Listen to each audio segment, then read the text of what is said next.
Ngayon po, nasa series po kami ng The Gospel of John. So, nasa chapter 6 na po tayo. Yung chapter 1, 2, 3, 4, it's all about God's identity, no? Na nakikita dito ng mga disciple kung sino talaga si Jesus. And we know that Jesus Christ is 100% God and 100% man. At marami siyang ni-perform ng mga miracles. Pasensya na po sa boses, no? But God indicates dito yung kanyang kapangyarihan sa maraming paraan. And yung theme po natin this morning is about from the book of John, of course, chapter 6, verse 16 up to 21. Hindi ko na highlights dito yung kay Peter because yung context na yun ay nasa forward na. When Peter starts to drown himself because of his lack of faith. But nag-focus po ako sa from 16 up to 21. The title of the message this morning is about finding peace in life's storms. No? Yung mga sakuna, lesson from Jesus walking on water. At maraming stories tayong iba-ibang version na narinig from chapter 6 kung saan lumakad si Jesus in the midst of storm. But this morning, I would like to give a different angle kung paano natin makikita dito yung kapangyarihan ni Jesus sa gitna ng sakuna sa buhay natin. No? We lost loved ones, maybe members of family, very close, dismissed at work, or maybe family problem, different, various of problems na ating na-experience. Christ is there watching. It's the same thing sa context na ito, no? It's like a blacksmith ng sword or katana. Now, before sila i-display, before yung isang sword na yun ay nagiging sobrang sharp, dumaan sila sa forging, like dumaan sila sa napaka-mainit na temperature and then sa napakalamig na temperature, dumaan sila sa hammering para maporma lang yung nararapat sa kanya. It's like a diamond, no? Na naka-display sa maliit pa lang ako, nakikita ko lagi yung don't lean on the glass. Kasi yung mga tao pag namimili, no? Ginaganyan niya yung elbow nila. Pero dun sa loob ng salamin na yan, sobrang kumikinang na napakagandang diamond. But before doon, dumaan sila sa, alam mo yun? Sa maraming proseso before na maging sobrang ganda. It's like us, no? Nagiging mature tayo in a way where dumaan tayo sa maraming proseso. So it's the same thing. Now you know the context. This is where Christ miracle after he feeds the 5,000 just men. No, hindi kasali doon yung mga bata. Maybe let's say for example 7,000 or more. No? Kasi during that time, binibilang doon yung mga lalaki. No? And then, the disciples were amazed. Or sa ibang translation, they were astonished. They were so amazed na kung saan, wow, paano mo nagawa yung 2 isda, 5 tinapay, at napakain yung 5,000? Excuse me. They were so amazed. And then, naulit na naman. Sa context na ito na kung saan sila ay na-experience nila yung malaking bagyo. And then they were terrified. Yung word na yun, they were terrified and afraid dahil sa kung anong mangyayari sa kanila. Now, meron tayong ibig sabihin dito, no? You know the seas. Maliit pa lang ako, na-expose ako sa biyaheng, alam niyo yung bandang, sa Mindanao kasi, ngayon yung loss of words. Yung lugar ni Manny Pacquiao, what's that term? Sarangani Province. Yung Sarangani Province, merong port dyan sa Jensan na tinatawag na Silway. Yung Silway na yan, yung mga taga Jensan, no? Nandyan yung port na tawag nila is palm boat. Yung gawang palm trees. No? At naglalagay ng maraming mga bigas para pumunta sa Glan or Margos, yung mga lugar na yan. At may yung grandparents ko nakatira sila sa Butulan, no? Sarangani Province. Pangalan 'yun ng lugar. So, dahil ngayon, maganda na yung daan, no? Dadaan ka rin sa Sarangani province, ang ganda na ng daan. Sementado na, ang ganda na ng ano. Pero dati, way back 1995, palm boat pa lang. So, dadaan ka ng dagat, of course, no? And then open sea, no? After ng Jensan, bababa ka diyan sa baba ng Mindanao, and then Balut Island. So, diyan open waters, sobrang laki ng mga alon. Especially sa lugar na tinatawag nilang Batulaki. Now, sobrang na-expose ako doon, sobrang nakakatakot talaga. So, it's the same context where the disciples experienced. Siguro, mas malaki. Kasi hindi ko naman hula ako doon sa time ng disciples na ginagawa nila, na-experience nila. But the sea has a symbolic meaning where troubles can occur anytime. Yung dagat. Especially yung Baltic Sea, no, sa Europe. Which is yung sea na kung saan hindi siya open sea, but nandun yung Sweden, Norway, yung Baltic Sea, and then Russia. Sobrang lalakas ng alon. But merong yung darkness, it signifies yung the absence of light. Right? Where madalas nangyayari yung mga crime is hindi sa araw, sa gabi. You know why? Kasi walang mga tao masyado. Hindi nakikita except for surveillance camera. But yun yung picture dito. But in this context, whenever Christ did something amazing, may tatlong bagay. Just to sum up, to summarize things. Una, so that He might reveal His glory. So that He might reveal His glory. And then pangalawa, so that He might refine our faith. Thank you, Kai. Thank you so much. Such a good man. Excuse me.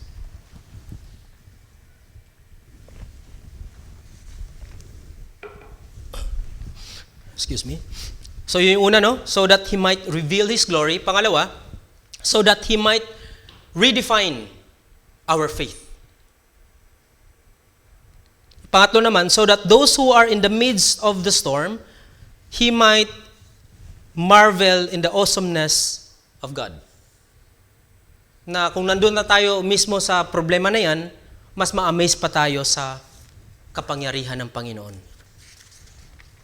Let's go sa verse. Maiksi lang yung verse natin. John chapter 6, verse 16 to 21. When evening came, His disciples went down to the lake. This is the Sea of Galilee, by the way. When they got into a boat and set off across the lake for Capernaum, by now it was dark. And Jesus had not yet joined them. A strong wind was blown and the water grew rough. When they had rowed about 3 and 4 miles, they saw Jesus approaching the boat, walking on the water. And they were frightened. Sa ibang translation, they were terrified.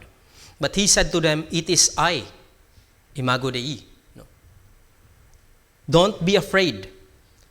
Then they were glad to take Him into the boat. And immediately the boat was at the land to which they were going. So yun yung context. Very short. But tingnan natin kung ano yung makukuha natin dito. Point number 1, storm can occur within God's will. In other words, storm can happen anytime within God's plan. Do you agree? Now, it's very opposite sa preaching ng prosperity gospel because if you accept Christ as your personal Savior, wala ka ng problema. You're in the bed of roses. Your pigs won't die. Your life will be so, you will have a luxurious life. Just accept Christ. No? Tingnan mo yung life ni Paul. Right? There's a lot of problems in this world. Sasabi natin, kung kailan ko tinanggap si Jesus, ba't pa sa sobrang libo-libong problema dumating sa buhay ko? Right? This is what the scripture is talking about. No? Storm can occur within God's plan. Now, tingnan natin. When evening came, His disciples went down to the lake. They got into a boat and set across the lake for Capernaum. By now, it was dark, And Jesus had not yet joined them. A strong wind was blowing and the water grew rough. So yung context dito sa Matthew, makikita natin dito, very unique yung cross-reference ni Matthew. Right? Sabi dito ni Matthew, and in the fourth watch of the night, fourth watch, later on, i-explain ko sa inyo. Jesus went into the lake walking onto the sea. And when the disciples saw him walking on the lake, they were troubled, saying, "It is a spirit," or sa ibang translation, "It's a ghost." And they were cried out for fear. So, mapapansin natin dito yung sinabi ni Matthew, fourth watch.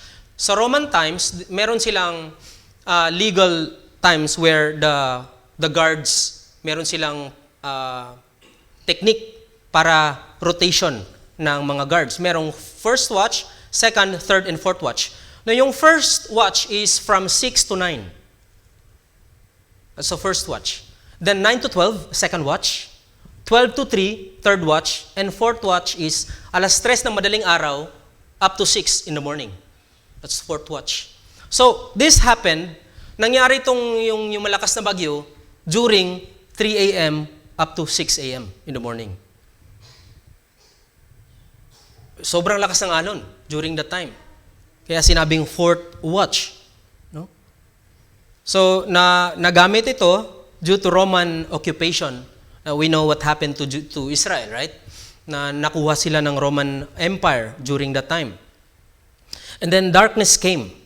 Yung darkness, ang sabi ko kanina, is an absence of the light. Where meron tayong instinct kapag madilim, fear occur. Nangyayari siya pag madilim. Right? Parang instinct na yun, madilim na, hindi ko na nakikita yung nasa unahan. No? Sinasabihan natin yung mga anak natin, be careful because it's so dark out there. Right? Madilim doon. Meron tayong instinct nun. So they were so frightened because of what happened. Now, the question is, why hardship exists for believers? Ba't nga ba? Right? It's a question where you don't need to answer. Maybe some of us already know kung ano yung sagot. It's a rhetorical question, by the way. No, alam na natin yung sagot. And for us to be molded, to be strengthened sa ating pananampalataya. Think about this. Kung walang problema, every day is so happy day. No, walang problema, there's no pain, no sorrow, no trial. Can you imagine that? Pag may problema, bagsak. Disaster na. Kumbaga, suicide. Pero nangyayari yung mga bagay na ito for a greater purpose. Do you remember Job? The first word na mababasa natin sa description ni Job, no? Sa chapter 1, the righteous man from Uz. Siya yung napili ni God, no? Na pinaka-righteous. Sa ibang translation, upright. Pero bakit may nangyari sa kanyang unimaginable? Nawala yung ari-arian niya, namatay yung mga anak niya, ninakaw yung mga pang source of pangkabuhayan niya. Lahat na lang, nagkasakit siya. Hindi na siya ma-describe ng friends niya. Even his own wife questioned him. At yung Panginoon. Ba't nangyari sa kanya? Do you remember? Sabi sa verse, he's the righteous man from Uz. Righteous man. And yet, may problema dumating sa kanya. This is us. Kaya pag may problemang dumating sa buhay natin, huwag na tayong ma-surprised. Dahil may purpose yun. A season of difficulty, testing, or frustration. No? Maybe, I don't know what happened sa atin previous weeks na dumaan or nakaraang buwan. I don't know exactly kung ano yung na-experience natin individually dyan sa upuan natin. But God knows kung exactly ano yung nangyayari sa atin. God's presence versus God's absence. I would like to have a comparison, no? Facing a storm in the center of God's will does not mean He has abandoned you. Hindi ibig sabihin ng ganun. Now, pwedeng mangyari if you really abandon Him, there's a consequence, right? Lahat ng bagay, after all, at the end of the day, there's a consequence from our decision every day. No? So yung obedience, let's say for example, let's use in general, yung storm sa buhay. If this person following God's specific instruction, may bagyo pa rin sa buhay. Right? Yung purpose nun is what? To refine him. To strengthen him. And reveal God's power in his or her life. How about dun sa disobedient na tao? May storm. So, he's running away from the presence of God, no? Just like Jonah. Let's use yung example ni Jonah. Pero yung purpose nun is to wake him up na, hey, Jonah, huwag mo akong takasan. That's why yung nasa boat si Jonah, there was a strong wind. And then yung mga kasama niya doon, nagcast sila ng dice. And then they knew na this man he's running away from the presence of God. No? Iyon yung mga bagay na kinakailangan nating malaman sa buhay natin. Now, I have a friend back in college, no, sa Manila. Pumasok siya ng seminary. Hindi dahil sabi nga, merong 3 T ang may 3 T ang nasa seminaryo. No, una, tinawag. No? Pangalawa, tinulak ng parents. At tinupak. No? Parang, wala lang. Gusto niya lang pumasok. But pumasok siya dahil he wants to have this answered prayer sa kanyang request. And after 5 years of waiting, nakagraduate na siya, hindi pa rin ni-grant ng Panginoon yung kanyang prayer request. Nag-graduate na siya. Meron na siyang diploma. No? Hindi pa rin nag-grant. No, he asked, why, Lord? I obey your will, but then, how come wala pa rin sagot? You know what happened? He turned his back sa Panginoon. He abandoned his degree, he abandoned his knowledge, yung wisdom na natutunan niya sa klase, and then until now, he's living a life without Christ. At miserable yung buhay niya ngayon. Why? Kasi you disobeyed him. If he could wait a little bit, minsan sa ating prayers, like, it doesn't mean yes, it's an answered prayer. Sometimes it's no. Even it's no, it's still answered prayer. So ganun yun, no? Kaya tayo nagkakaroon ng storm or strong wind, big waves sa buhay natin because of disobedience. Now, let us acknowledge na even though nasa presence tayo ng Panginoon ngayon, we're following His will, still, mayroong mga problema ang darating sa buhay natin. Giant waves, tsunami, or malalakas na bagyo sa buhay natin. Tingnan natin yung aklat sa Luke, no? Luke chapter 9, verse 23 hanggang 24, and he said to all, if anyone would come after me, let him deny himself. No, deny himself and take up the cross daily and follow me. It's a very bold statement yung sinabi ng Panginoon doon. He must deny. Well, merong show sa, my sister Karen recommend yung movie na yun, yung The Forge. Pag may time kayo, no, just watch the movie. It's a very nice movie. Yung character niya na change because of this Christian guy.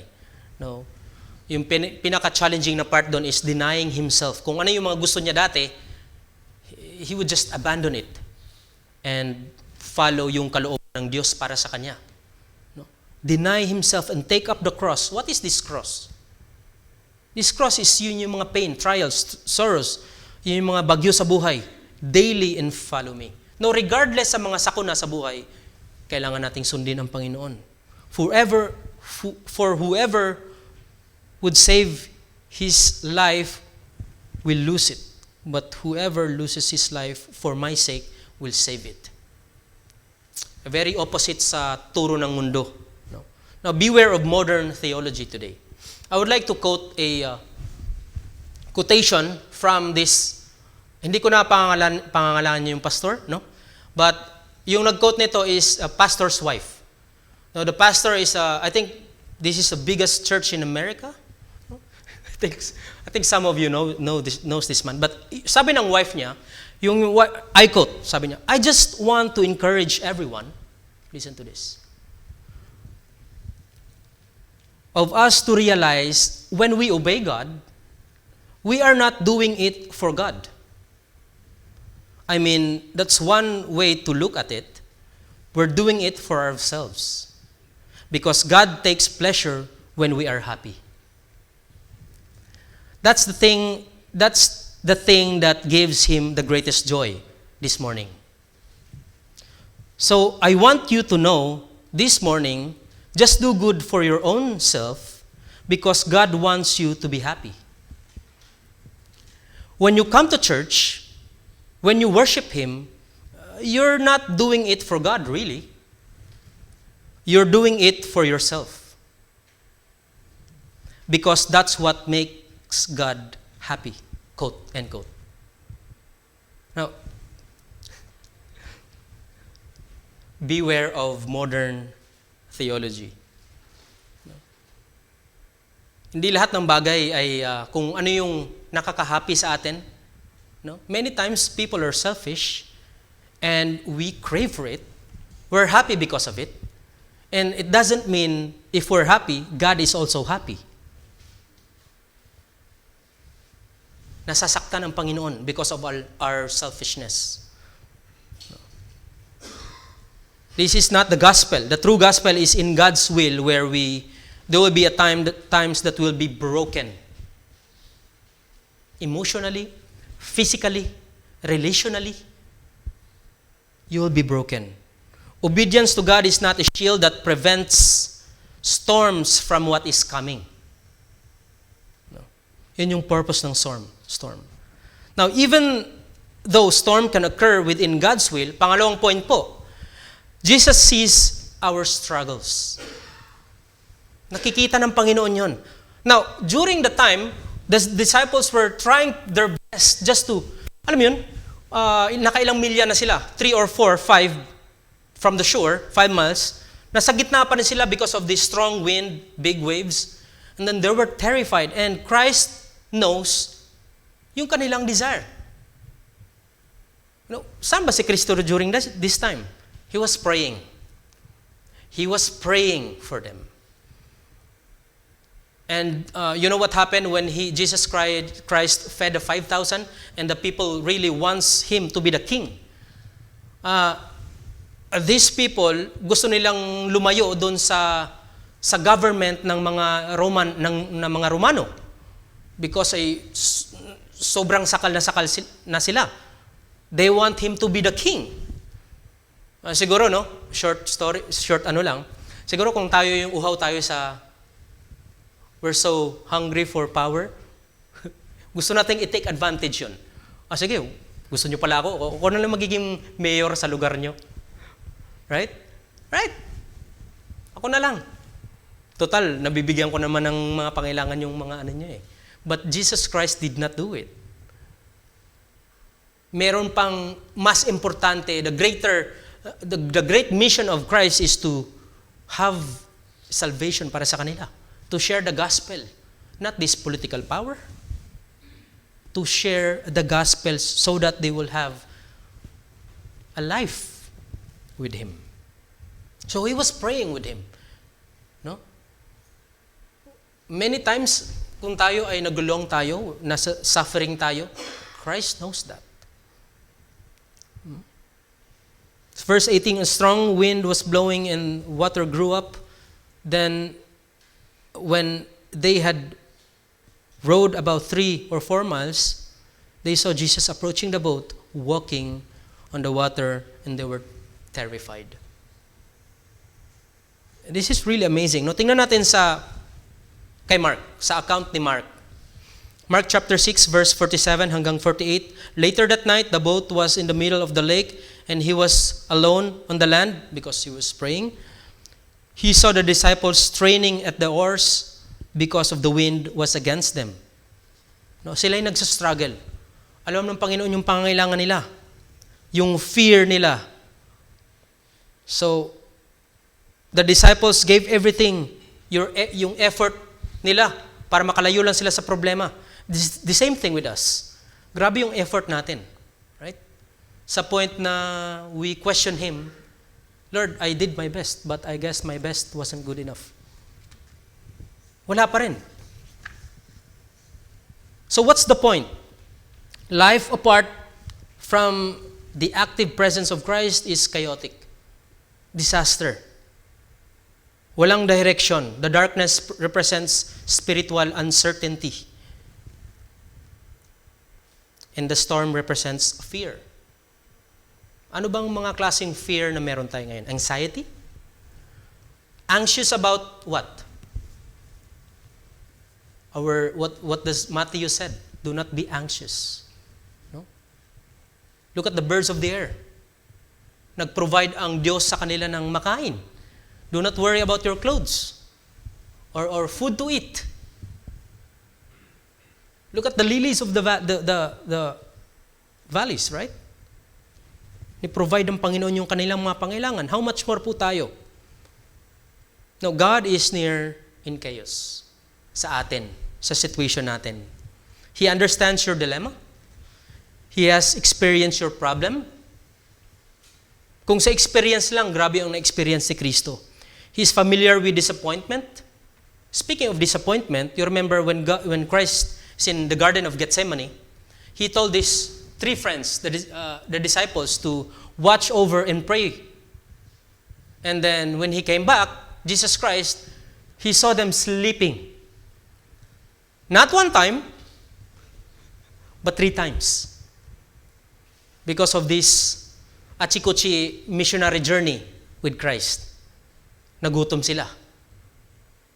Then Christ pray again, and then pagbalik niya, ganun na naman. He knows the temptation to get frustrated. He sympathizes with you and get upset. And etc. Sabi ng verse 19, terrified. Yan yung ginamit dito sa Greek language na yung talagang sobrang takot na takot ka na. You're terrified. Hindi to isang normal na, may magnanakaw, lalayo ka na. Ito yung situation na sobrang, like, gusto mong lumabas sa isang situation because of your fear. Ito yung highest form of fear na sinasabi dito. Have you experienced that one? Na you don't really know what else to do. Because you're terrified. So the moment we're so focused of this storm, na-refocus natin, na out of focus na tayo kay Kristo. Because of this calamity sa buhay natin. The disciples' emotion was ups and downs. You remember when Christ feeds the 5,000 or more? They were amazed. Wow, who is this man? No, nakakatawa dahil makikita mo dito yung emotion. It's like a roller coaster, ups and down. First, they were so amazed. And now they were terrified.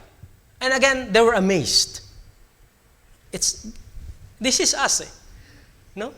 20 years ago, whoa. Lord, paano nangyari yun? Wow, grabe ngayon, I will really serve you.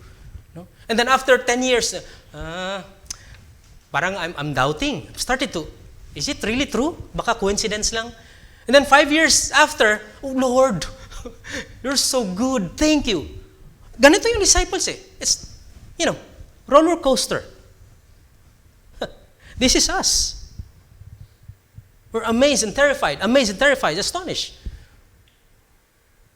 But parang sabi ni Kristo, hindi pa ba kayo na-satisfy? First miracle ko sa turning water into wine, hindi pa ba kayo na-amazed? You were there, really. Healing all the kinds of sickness. Hanggang ngayon, nagda-doubt pa kayo sa akin? Right? This is us. Matthew 6:34. Therefore, there is no need to worry about tomorrow. No need to worry about tomorrow. Ano bang magigay natin sa worrying? Wala. For tomorrow will be tomorrow's worry. Today's trouble are enough for today. Now we see His divine authority over nature. Pag hindi natin na-accept yung Genesis 1:1, if we cannot accept that, we can't swallow that, the rest of the Bible is gonna have a problem. Na hindi natin na-absorb yung kapangyarihan ni Jesus. No? Even the winds and the strong waves obeyed Him. No? Jesus' power beyond limits. Walking on water demonstrates that no situation beyond Christ control, encouraging faith that He can walk into these impossible circumstances. Can you imagine, no? Pag malakas na alon, malalakas yung hangin, He created those waves, doon siya naglakad. It's a very bold statement para sa atin. Focusing on problems leads to fear. No? Gaya ng sinabi dito sa verse 17 up to 18. Jesus comes to us in the storm. Now, 12 years ago, meron kaming payat days pa, no? Meron kaming exposure sa school. Meron kaming short-term missionary journey and long-term missionary journey. Each student, meron silang privilege to choose anong prayer band ang gusto nilang puntahan. So, merong plano, long-term, especially long-term missionary trip. You stay there for, I think, 2 weeks, no? Pastor Kent? 2 weeks or 1 week lang? 1 week. But before going sa lugar na yan, merong planning, of course, no? Merong agenda, sino magtuturo ng kids in this kind of age, sinong nasa frontline, sinong assign ng food. So, in the middle of the week, siguro Thursday, Wednesday, ayan na, kakaroon ng maraming problema. Wala na tayong bigas, kulang ba yung support? Ba't ganito lang yung perang dala? Nagtatampuhan na, no? They're so focused sa problema. Nakikita na ng mga bata na medyo hindi na maganda yung ng teachers kasi nagkakaroon na ng problema, no? It's the same thing sa missionary journey natin kay Christ. The same thing with the disciples. No, nag-doubt sila kung kaya bang ipakain yung 5,000. 5 tinapay lang, 2 isda, paano yun? It's the same thing sa na-experience namin na nag-aaway na, nagda-doubt na. But God provided it and nawala yung fear. The mission is to get to the other side sa Capernaum. Ito yung mission nila Right? To get across sa lake at pupunta ng Capernaum. But they got distracted sa storm. No? Fear came along, frustration came, disappointment came, at marami pang iba. The disciples were looking for opportunity to rest, no? Na magpahinga dahil sa missionary journey nila. But they could have an opportunity to find peace sa presence ni Kristo, no? Invite Jesus sa boat where you having. He has the power over circumstances, no? Think about this, na sometimes we question Him, no? Nabanggit ko kanina, but we should not question His whole character sa buhay natin. Dahil alam na natin kung sino siya Ngayon pa kaya? Ngayon pa natin siya i-question. No? We should not question God according to our circumstances. Instead, we question our circumstances according who God is sa buhay natin. John 16:33, I have told you these things so that in me you may have peace.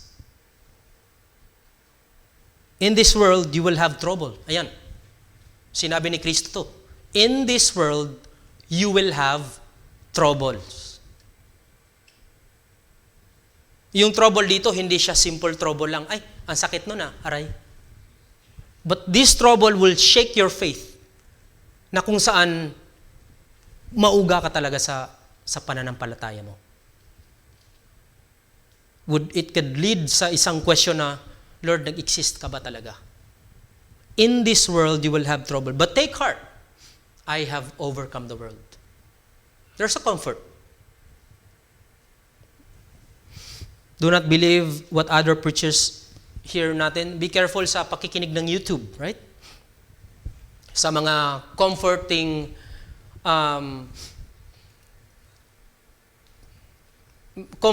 advices from YouTube dahil hindi lahat ay nanggaling sa scriptures.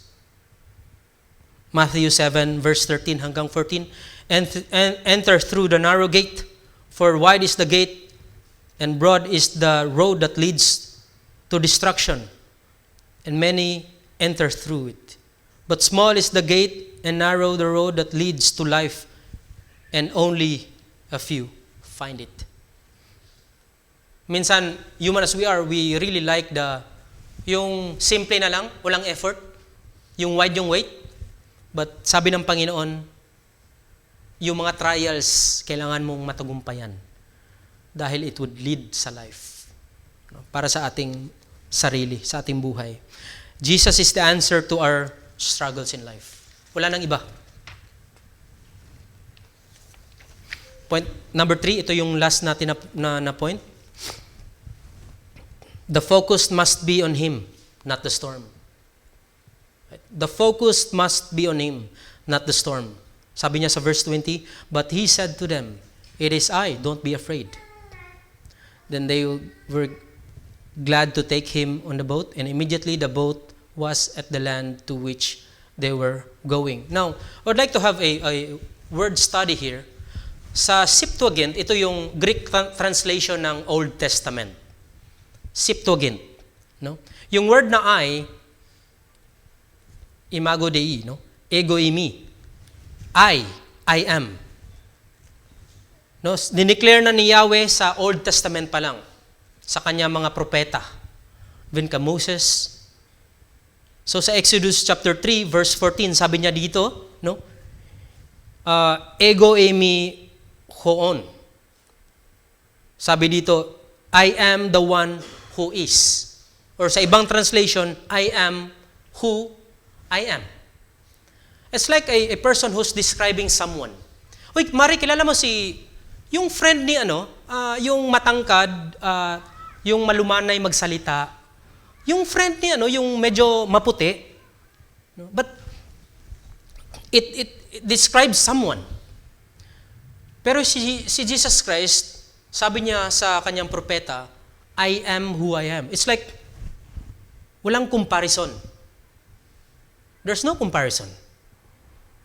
Tayo, marami tayong similarities sa personality, character, traits, behavior, the way we walk, the way we talk, the way we explain things. Maraming comparison. So it's very easy for us to describe someone in relation with ganito.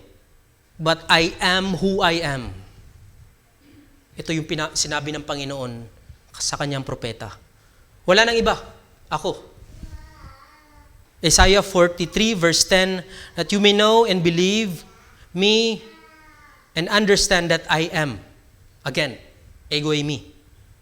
He, before me, no God was formed. No God was formed, nor shall there be any after me. Deuteronomy 33 verse 39, that you may know that I am, ego eimi, and there is no God besides me. No God besides me. God identifies Himself as self-existent, eternal being. God.